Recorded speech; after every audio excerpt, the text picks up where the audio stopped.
Let's start at the beginning. What first drew you into vintage bags? What drew me into vintage bags? Well, I hope you have time to listen to my story. It's quite an interesting one, in my opinion. It was quite some time ago, and I just graduated college, and I felt on top of the world. I just landed a new job, my first job that actually paid very good money at that time. We know things change nowadays. And I always loved fashion, but I never could afford it. And now that I had my job, I wanted to treat myself, to get myself a bag that I always wanted. So I did that. Back in the day, it was this particular designer, let's call it Gucci, that was very, very um, famous among young people.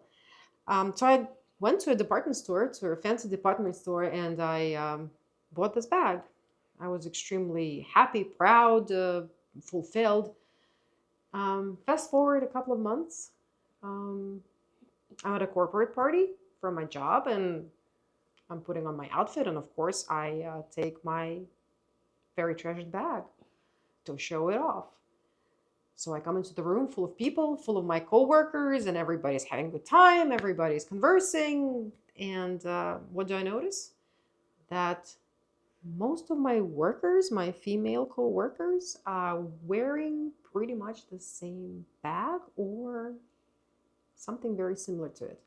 At that particular moment, it didn't feel special to me anymore. And you know what I did? I went home, I packed it up, and I still have it. It's in very good condition. I love it now more than I did when I originally bought it because now it actually is not as common. And now every time that I wear it, I feel unique. And I guess that was my turning point when I decided that I have to stand out from the crowd, and buying something that is in during a particular time, even in a fancy store, is not going to make me feel special or accomplished. So I guess that's when it's all started. Can you remember the first vintage bag you ever owned or saw that sparked your interest? My first vintage bag. Ooh, I think my first vintage bag was a small Chanel purse that I got, I believe, in Italy on my trip. I went to one of the thrift shops that were so popular, back in Europe, and they were not really popular back in the day here in the States. And I spotted this little Chanel purse and I grabbed it, and I guess that's how it all started. How did your collection start? Was it more about fashion, history, or something else?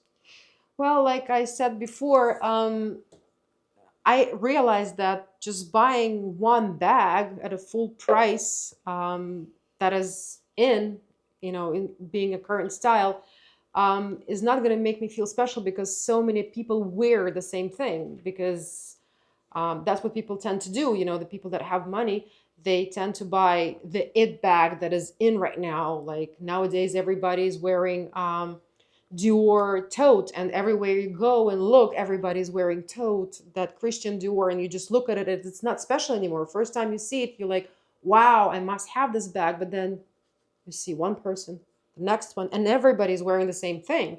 Back in the time, there was a Hermes bag that everybody was obsessed about, the Birkin bags, and everybody, it almost felt like a must to have one. But yes, I mean, probably it's a statement that yes, I do have the money, but does it make you feel special? Do you stand out in the crowd? I don't think so. So I guess that's how it all started for me, the love for vintage.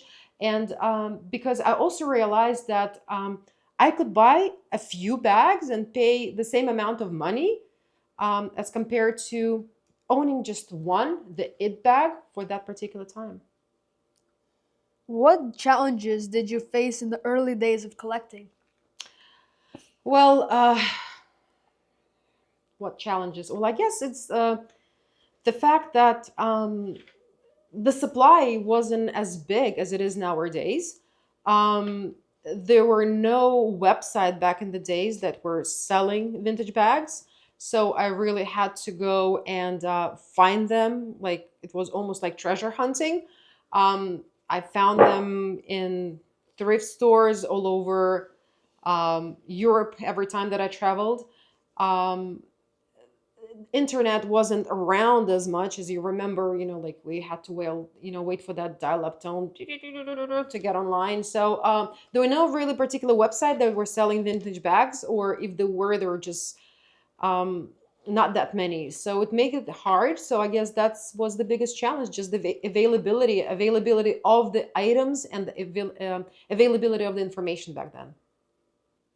Do you have a personal favorite bag or a memorable story related to one of your bags? My favorite bag.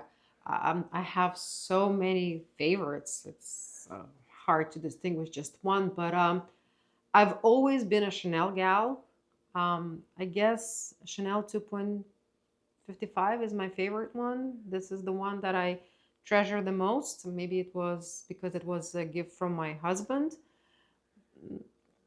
Maybe that, but I just happen to love it a lot, and that's the first thing that comes to mind out of all of them. It's a simple bag, yet it's classic, and it's just very dear to my heart. How has your hobby of collecting and selling vintage bags impacted your personal life? My personal life, the impact, I think it was quite positive. I mean, you could ask my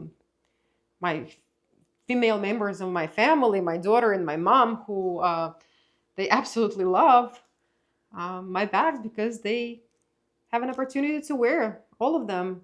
Um, they love what I do because they benefit from it directly. They wear those things. We are doing this new podcast. They find it absolutely exciting, and I hope to share about my journey in the upcoming podcasts that I hope to do every couple of weeks. And I'll be able to tell you more about little steps that I took. Sometimes they were bigger, sometimes they were smaller, but I will take you step by step through the journey that took me here, where I am right now. Before we conclude, Masha, I have a little surprise question for you. If you could sum up your entire vintage bag collection in just one word, what would that be? One word, evolving, because it's a journey, evolving. Thank you, Masha. I really appreciate talking to you, and I'm looking forward to our next podcast. Well, thanks for having me. It's been a pleasure.